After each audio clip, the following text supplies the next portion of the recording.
Magandang araw sa ating lahat. I hope you are doing well sa natitirang araw before the board exam.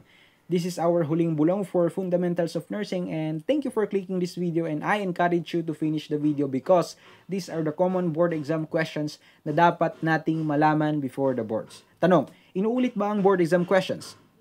Yes or no? Yes. So itong na-prepare natin, hindi ka makakasagot kung talagang hindi mo alam kasi yung iba very objective questions and wala tayong magagawa, may mga ganong question talaga. So sige, wag na nating patagalin, let's start with the number 1.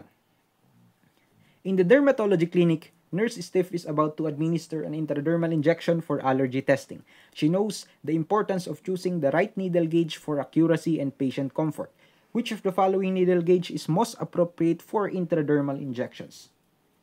Ang sagot natin dito is letter C, gauge 26. For intradermal injections, our answer will be gauge 26. Tandaan lang po natin, ID number 26. Again, ID number 26. For intradermal injections, ID number 26. Okay? Number 2. When preparing for subcutaneous injection, the proper size of syringe and needle would be? Again, when preparing for subcutaneous injection, the proper size of syringe and needle would be? Ang sagot natin dito is letter D. Syringe 1 to 3 ml and needle gauge of 25 to 27. For subcutaneous injection, ang isasagot natin, syringe 1 to 3 ml and needle gauge of 25 to 27. Okay? O, diba? Pag hindi mo talaga alam yung mga ganito, wala kang maisasagot. Hula-hula na lang. Okay? So, ngayon, malalaman mo na. Number 3. Nurse Davis is overseeing a patient in respiratory isolation and instructs team on maintaining sterile technique. Which action is most likely to result in breach of a sterile technique in this setting? Negative answer ang hinahanap natin. A. Omitting gloves during a bed bath. B. Opening the room door to the hospital corridor. Letter C. Opening the window to the outside environment. And letter D. Activating the room's ventilation system. Ang sagot natin dito is letter C. Opening the window to the outside environment. Bakit? Kasi pag inopen mo yung window, maaaring may dumaan, maaaring may lumapit, and maaari silang makakuha ng sakit. Maaari mong mai-transfer ang sakit sa kanila. Okay? So, this is a direct environmental compromise. So, ang sagot natin dito is letter C. Next question, number 4. Urethral catheterization requires physician's order. Special care and strict aseptic technique must be observed for clients with indwelling catheter. Anday, after insertion of the urinary retention catheter, the client complains of discomfort in the bladder and urinary meatus. The initial action of the nurse would be to A. Establish patency of the catheter. B. Milk the catheter towards the collecting receptacle. Letter C. Check the bladder if distended. And letter D. Inform the head nurse. Okay. So, using the nursing process, alam mo ang isasagot mo dito. Our answer here is letter C. Check the bladder if distended. I-assess mo muna. Okay? Initial action, assessment, check the bladder if distended. Inform the head nurse, wala kang ginawa. Dapat i-assess mo muna. Okay? Next, number 5. A physician tells Nurse Corazon that the client's intravenous line will be discontinued. She should obtain which of the following supplies from the unit supply area for use in applying pressure to the IV site after removing the intravenous catheter. Diba? After removing intravenous catheter, open skin, diba? So, anong sagot natin dito? A. Sterile gauze. B. Adhesive bandage. Letter C. Betadine swab. And letter D. Alcohol swab. So, ang sagot natin dito is letter A. Sterile gauze. So, ang principle natin dito, pag open skin, palaging sterile. Okay? So, sagot natin dito is sterile gauze. Number 6. Corazon is making initial rounds at the beginning of the shift. She enters the room of a client receiving total parenteral nutrition and discovers that the bag is empty. Which of the following solutions is readily available on the nursing unit should she hang until another TPN solution is mixed and delivered to the nursing unit? So, ano daw muna ang ihahang ng patient? Ano daw muna ang ibibigay ng patient habang inaantay yung another TPN solution na mamix at i-deliver sa nursing unit? So, ang isasagot natin dito is letter A. 10% dextrose in water. Why? Bakit? Pag yung TPN biglang naubos, yung katawan mo, maaari bang magka-hypoglycemia? Yes or no? Yes. So, ang ibibigay mo na yung pinakamataas na dextrose, which is yung letter A, 10% dextrose in water. Okay? Ibigay mo muna yung 10% dextrose in water habang inaantay mo yung another mix. Okay? Another TPN. Habang inaantay mo yung another TPN. Sagot natin dito is letter A. Number 7. Once the client is in position, the nurse visualizes the anus and is ready to insert the rectal tip. She is doing the procedure correctly when she directs the rectal tip to the A. Sigmoid, B. Umbilicus, C. Rectum, letter D. Large intestine. Ang sagot daw natin dito is letter B. Umbilicus. Okay? It should be directed toward the midline of the body. So, yung umbilicus, it is midline the bodies, kaya ito ang sagot natin dito. Letter D. Umbilicus. Number 8. A client has an order of small volume enema after an oral laxative fails to produce sufficient stool return. The client asked the nurse what is small volume enema is all about. The nurse offered an appropriate answer when she states that small volume enema is, ang sagot natin dito is letter C, used to clean the sigmoid and rectum. Okay? Sagot natin for small volume enema, it is used to clean the sigmoid and rectum. Yung sa large volume enema, ito naman yung letter B natin, given to cleanse the colon. Okay? Sa large volume enema, it is usually 1,000 ml and it is given to cleanse the colon. And yung small volume enema naman natin, it is used to clean the sigmoid and rectum and it is usually 500 ml. Okay? Number 9. In order to continue catheterization of the client, an order to continue catheterization of the client was implemented. She complains of difficulty in her first attempt to urinate. The nurse explains that this is due to, ang sagot natin dito is letter A, attempt of the body to adjust to normal reflex mechanism. Okay, again, in order to continue catheterization of the client was implemented, she complains of difficulty in her first attempt to urinate. The nurse explains that this is due to attempt of the body to adjust to normal reflex mechanism. Okay, number 10. When percussing a client's chest, the nurse should identify which sound as a normal finding. Wait lang, inom lang ako.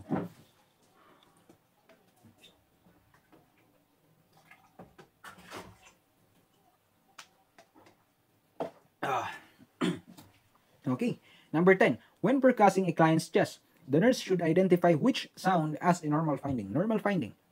So, ang sagot natin dito is letter C, resonance. Yung resonance, normal chest sound yun. Okay? Pag normal chest sound, resonance ang sasagot natin. Sa hyperresonance naman sa letter A, it indicates excess air. Example natin dyan is emphysema, di ba? Maraming air trap. Okay? So, indicates excess air ang isasagot natin pag ganun ang question, hyperresonance. Okay? Yung tympani naman, this is a normal abdominal sound. Tympani is the normal abdominal sound. And yung letter D, dullness, this indicates solid or fluid-filled organ. Example natin dyan is liver and heart. Okay? Basta ang sagot natin dito for client's percussion, normal finding is resonance. Letter C. Number 11. When inspecting a client's skin, the nurse finds a vesicle on the client's arm. Which description applies to a vesicle? A. Flat, non-palpable, and colored. B. Solid, elevated, and circumscribed. Letter C. Circumscribed, elevated, and filled with serous fluid. And letter D. Elevated, pus, filled, and circumscribed. Ang sagot natin dito is letter C. For vesicle, it is circumscribed, elevated, and filled with serous fluid. Okay? Yung letter A naman, flat, non-palpable, and colored. This is macule. Wala kang mapapalpate, pero colored, and it is flat. Letter B naman, solid, elevated, and circumscribed. This is papule. Pero tandaan niyo dapat less than 1 cm. Kasi pag more than 1 cm, this is now called plaque. Okay? Yung letter D naman, elevated, pus-filled, and circumscribed. This is pustule. Kasi it is pus-filled. Pus-filled, pustule. Okay? Number 12. The nurse prepares to perform light palpation. Light palpation po ang tinatanong ha. How is light palpation performed? Sorry. Ang sagot natin dito is letter A. By indenting the skin 1/2 inch to 3/4 inch or 1.3 to 1.9 centimeters. Okay? Sagot for light palpation, it is by indenting the skin 1/2 inch to 3/4 inch or 1.3 to 1.9 cm. Okay? Maaari nyong screenshot para may basis kayo kung nakalimutan niyo. Okay? Number 13. The nurse is assessing the client who has edema. The client remains indented or pitted at 8 mm. The nurse describes the degree of edema as, ang sagot natin dito for 8 mm, ang sagot natin dito is letter D, positive 4. Okay? Pinicturean ko na din yung source para wala kayong masabi. So, ang technique lang dito, sa positive 1, sa positive 2, sa positive 3, sa positive 4, ang technique lang para malaman mo kung ilang mm indention is to times 2. Times 2 mo lang. Halimbawa, sa positive 1, times 2, 2 mm. Okay? 1 to 2 mm. Sa positive 2 naman, times 2, 4 mm. Which means 3 to 4 mm. Okay? Yung positive 3 naman, times 2, 6 mm. Which is 5 to 6 mm. Okay? Yung positive 4, which means 8 mm. Times 2, 4 times 2, 8 mm. So, cover niya pati yung 7. 7 to 8. Ganun. Ganun lang ang bilangan. 1 to 2, 3 to 4, 5 to 6, 7 to 8. So, pag dinanong tayo, how about is 7 mm? So, ang isasagot pa rin natin is positive 4. Okay? Pwede niyong screenshot for basis. Okay? Number 40. When assessing a client's skin, the nurse notes a deep irregular shaped area of skin loss that extends below the dermis. Below yun that extends below the dermis. What term would the nurse use when documenting this? Ano daw yung tinatanong? Deep, irregular shape area of skin loss that extends below the dermis. Ang sagot natin dito is letter A, ulcer. Ulcer yun Basta irregular shape area of skin loss that extends below the dermis, ulcer ang isasagot natin. Ano ba yung fissure? Fissure, ito yung linear crack. Okay? Ito yung nakikita ninyo sa mga paa ng mga matatanda pag nagsasandal. Nakita niyo may mga crack-crack. Tawag doon fissure. Okay? Yung letter C naman, keloid, this is elevated scar. Yung letter D, erosion, is scratch or gasgas lang yun. Okay? Erosion, is scratch, gasgas. Pero ang sagot natin dito, wag niyong kakalimutan, deep irregular shape area of skin loss that extends below the dermis is letter A, ulcer. Irregular shape, ulcer. Number 15. A client's wound is draining thick yellow material. The nurse correctly described the drainage as, ang sagot natin dito is letter D, purulent. Purulent, okay? Sagot, letter D, purulent. Hindi ko pala na-highlight to. Wait lang. Gamitin ko yung aking mahiwagang stylus pen. Wala kasi siyang palm rejection, sorry Universal lang, universal. Sagot natin dito is purulent. Yan, purulent. Next. Wait lang. Sanguineous. Ang color ng sanguineous is red. Ang color naman ng serosanguineous is pink. Dapat pala nilagyan ko ng mga pink-pink to, no? Ang color ng serosanguineous, ay walang color na pink. Color ng serosanguineous is pink. And yung serous naman, this is the clear one. Serous, clear. Purulent, ito yung thick yellow. Thick yellow. Ito yung sagot natin, purulent. Next. In assessing oral temperature, how long should the nurse wait? How long should the nurse wait prior to the reading thermometer?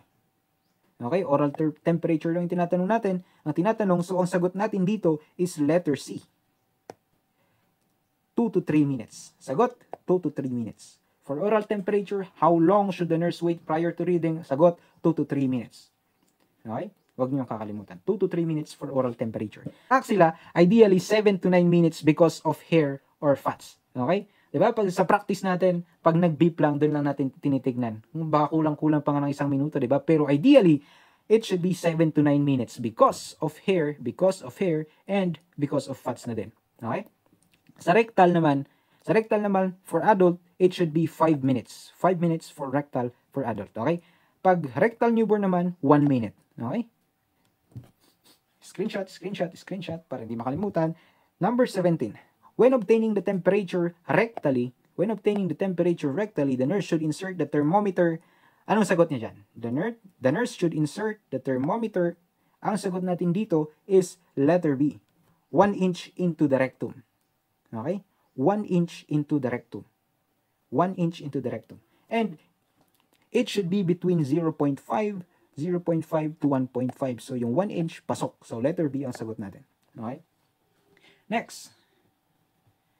Next question, number 18. Nurse Laika needs to obtain a urine specimen. Nurse Laika needs to obtain a urine specimen from catheterized client. To correctly perform this procedure, the nurse should, ang sagot natin dito is letter D. Clamp the drainage tubing below the aspiration port. Ika-clamp mo below the aspiration port. Sorry, very poor tong ating stylus pen. Nawala kasi yung pen ng dati. Okay? So, ito yung port. Ika-clamp mo dito. And dito ka dito ka kukuha. Okay? Sagot, again, clamp the drainage tubing below the aspiration port for 30 minutes, then collect the specimen. Okay? Number 19. A pulse is normally palpated by applying moderate pressure using, ano bang ginagamit ninyo? Honestly, anong ginagamit ninyo? So, ang sagot natin dito, normally palpated by applying moderate pressure using the middle 3 fingers. Okay? Using the middle 3 fingers. Sagot, letter D. Number 20. Since the nurse is taking the initial BP of the client, the nurse should repeat the procedure on the client's other arm. The nurse knows that there should not be a difference of blank on other arm of the client. Ang sagot natin dito is letter A, 10 mmHg. Actually, it should be 5 to 10. 5 to 10 mmHg, okay? So, pasok ang ating letter A. So, A ang sagot natin. Next, number 21. In performing enemas, the indicated height for adults should be, very common question. Ang sagot natin dito is letter D. 12 to 18 inches above the rectum. Sa rectum po tayo nagbe-base sa hindi po sa bed. Hindi sa bed. Mali yung bed, okay? 12 to 18 inches above the rectum for adult. Height ng enema. Number 22. The nurse is reviewing the report of a client's routine urinalysis. Which value should the nurse consider abnormal? Negative answer ang hinahanap natin dito. Ang sagot natin dito is, wait lang. Sagutan nyo muna sa isip nyo. Anong sagot nyo? Our answer here is letter B, urine pH of 3.0. Okay, so alam naman natin na acidic talaga. Ang urine, pero sobra to. Sobra yung 3.0. Maaari siyang nakakasira siya ng tissues. Diba? Acid is harmful pag sobra. Okay?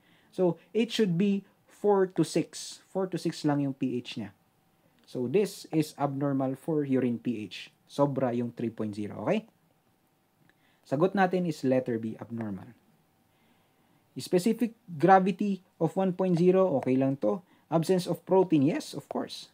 Kasi pag merong protein, ibig sabihin, meron kang condition, maaring meron kang proteinuria, like that. And yung letter D, absence of glucose, dapat lang positive. Dapat walang glucose yan. Okay? Number 23. If a client has been suctioned, how long should the nurse wait before drawing an arterial blood gas? Pag daw yung patient na suction, how long should the nurse wait before drawing an arterial blood gas? Ang sagot natin dyan is letter D, 20 minutes. Okay? 20 minutes. Bago ka mag-draw ng arterial blood gas. Number 24. When bandaging a client's foot, the nurse will.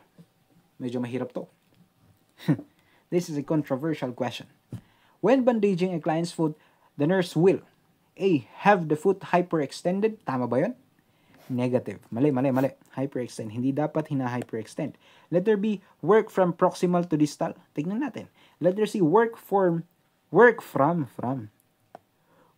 anterior to posterior. Letter D. Cover the toes in a spiral. Ang sagot natin dito is letter B. Work from proximal to distal.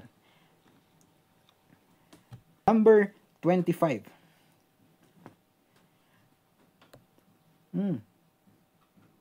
Number 25. The minimum time in washing each hand should be never below. Ang sagot natin dito is letter B. 20 seconds. 20 seconds. Hindi dapat bababa ng 20 seconds pag naguhugas. Okay? 20 seconds. This is our answer. Normal duration is 40 to 60 but should not less than 20 seconds according to CDC. Should not less than 20 seconds. Okay? Number 26. The physician orders ampicillin 500 mg by mouth every 6 hours. This medication order is an example of, ang sagot natin dito is letter A, is standard written order. Okay? Number 27. The medication order of a client indicates HS. This means that the nurse should administer the medication. Ang sagot natin dito is letter D, at bedtime. Latin word hora somni. HS. Hora somni, which means hours of sleep. So, HS, ibig sabihin at bedtime. Okay? Sagot, letter D. Number 28. A nurse must verify the client's identity before administering medication. The safest way to verify identity is to A. Ask the client his name. Letter B. Check the client's identification band. Letter C. State the client's name aloud and have the client repeat it. Letter D. Check the room number and the client's name on the bed. Ang sagot natin dito, the safest way to verify identity is to check the client's identification band. Sagot, letter B. Bakit hindi A? Ask the client his name. Kasi baka yung patient confused, baka yung patient drowsy, baka iba yung sabihin niya. So, the best pa din is yung letter B. Check the client's identification band. Yung letter C, state the client's name aloud and have the client repeat it. Maaaring yung patient i-repeat niya kahit hindi niya pangalan. So, mali. Letter C, mali. Letter D, check the room number and the client's name on the bed. Mali. So, the best answer, letter B. Next, number 29. Nurse Karen is assessing the patient's IV site after the patient reports tenderness, burning, and swelling. Erythematous after 72 hours of having the IV in the place. These findings typically indicates, ang sagot natin dito is phlebitis. Okay? Sagot, phlebitis. Sa infiltration, it is characterized by swelling, coolness, and pallor around the IV site, often with IV fluid leaking into the surrounding tissue. Okay, so phlebitis, kung napapansin nyo sa phlebitis, meron siyang warmth. Meron siyang warmth. And then, sa infiltration naman, meron siyang coolness. Yun ang pagkakaiba. Next, number 30. A nurse in the ICU. This is ICU. A nurse in the ICU is caring for a patient with positive expiratory pressure. The patient suddenly called the nurse and said, "Nurse, my leg is severely aching. What is your priority nursing action?" A. Check the condition of the leg. Letter B. Check for pain scale. Letter C. Check the balloon of the endotracheal tube. And letter D. Give analgesic. So, ang sagot natin dito is letter C. Check for the balloon of the ET tube. Kasi, okay, so given yung patient naka-positive end expiratory pressure, of course, naka-endotracheal tube siya. Nakakapagsalita ba yung patient? Yes or no? Hindi. So, matakot ka kung nagsalita. Sabi niya, "Nurse, my leg is severely aching." So, nakapagsalita yung patient, ibig sabihin, kailangan mong i-check yung balloon of the endotracheal tube. This indicates dislodgement. Okay? So, kailangan mong i-check. Dapat hindi nakakapagsalita yung patient with positive end expiratory pressure na mayroong endotracheal tube. Okay? Next, number 31. The nurse is cleaning the incision site and tube flange of a client with tracheostomy. A sterile applicator soaked in what solution is used in removing crusty secretions? What solution is used removing crusty secretions? Ang sagot natin dito is letter C. Hydrogen peroxide half strength. Okay? Bakit half strength? Half strength to help minimize tissue irritation while maintaining antimicrobial properties. Dapat hydrogen peroxide half strength lang. Okay? Yung letter A, isopropyl alcohol, grabe ka naman. Masyadong harsh and drying. Okay? Too harsh and drying. Masyadong matapang. Letter B, hydrogen peroxide full strength, may be too harsh and damaging to tissue cells. Matapang din to. Dapat hindi full strength. Dapat hindi full strength. Dapat half strength lang. Okay? Yung ammonia naman, not typically used for tracheostomy site care due to potential tissue irritation and toxicity. Our answer here for removing crusty secretions in tracheostomy care is hydrogen peroxide half strength. Number 32. A client with diarrhea is for low residue diet. Which among the following is not included in the low fiber diet for diarrhea? Ang sagot natin dito is letter D. T. Bakit? T stimulates peristalsis. Okay, it is contraindicated. Number 33. The nurse assesses a stage 3 pressure ulcer. The nurse has observed which of the following? Stage 3 yung tinatanong ha, stage 3. So, ang sagot natin dito, wait lang, basahin natin yung choices. Redness that persists when pressure is relieved. B, an open lesion with subcutaneous tissue exposed. Letter C, a necrotic area extending through the fascia to the bone. And letter D, reddened area with an abrasion. Tandaan natin, stage 3, ang sagot natin dito is letter B, an open lesion with subcutaneous tissue exposed. Okay? Yung letter A, redness that persists when pressure is relieved, stage 1 lang to. Stage 1. Letter C, a necrotic area extending through the fascia to the bone is stage 4. Masyado nang malalim. In letter D, reddened area with an abrasion. Abrasion lang to. So, reddened area with abrasion is stage 2. Okay? Sagot natin for stage 3 pressure ulcer is letter B. Number 34. The client who has cholelithiasis is scheduled for extracorporeal shockwave lithotripsy. The nurse should tell the client about which of these symptoms that may occur after this procedure. After this procedure, expected na maraming lalabas na bato. Maraming lalabas na bato. So, meron tayong colic pain. Our answer is letter A, colic pain. Number 35. A client who is scheduled for a bone marrow aspiration asks the nurse about the site that will be used for the procedure. The nurse tells the client, in addition to iliac crest, ano pa daw? In addition to iliac crest, the blank may be used. Ano ba? Anong iba except iliac crest? Ang sagot natin dito is letter C, sternum. Okay? Bukod sa iliac crest, ang pwedeng gamitin is sternum. Sternum. Mali ang femur, hindi pwede ang ribs, hindi pwede ang scapula. Femur. Number 36. Nurse Patel is preparing to administer total parenteral nutrition to a patient and needs to select the appropriate blood vessels for infusion. Which two blood vessels are most commonly used for TPN infusion? A. Subclavian and jugular vein. B. Brachial and femoral vein. Letter C. Brachial and subclavian veins. And letter D. Femoral and subclavian veins. Ang sagot natin dito for TPN, appropriate blood vessel for infusion, is letter C. Brachial and